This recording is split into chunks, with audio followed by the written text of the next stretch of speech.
આજરોજ તારીખ 4/6/2026ના રોજ રાજકોટ એસટી બસ સ્પોટ ખાતે એસટીના ડ્રાઈવર, કંડક્ટર તેમજ અન્ય તમામ કર્મચારીઓને હેલ્થ ચેકઅપ કેમ્પનું આયોજન કરવામાં આવેલ છે, જેમાં doctor Agarwal eye hospital, Wockhardt hospital તેમજ સ્માઇલ પ્લસ હોસ્પિટલમાંથી તજજ્ઞો અને ડૉક્ટરો દ્વારા અહીંયા રાજકોટ બસ સ્પોટ ખાતે આવી અને લગભગ 200થી 250 જેટલા કર્મચારીઓને તેમના મેડિકલની ચેકઅપ કરી આપેલ છે। આ કેમ્પની અંદર વોકાર્ડ હોસ્પિટલ દ્વારા કર્મચારીઓના ડાયાબિટીસ, બીપી તેમજ બીએમઆઈ ઇન્ડેક્સની તપાસ કરવામાં આવેલ હતી અને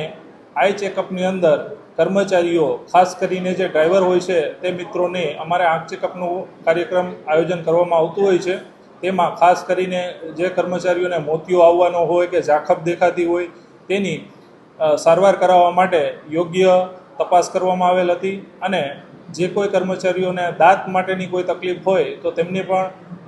સ્માઇલ પ્લસ હોસ્પિટલના જે ડૉક્ટરો છે તેમના દ્વારા તપાસ માટે યોગ્ય સૂચન આપવામાં આવેલા હતા।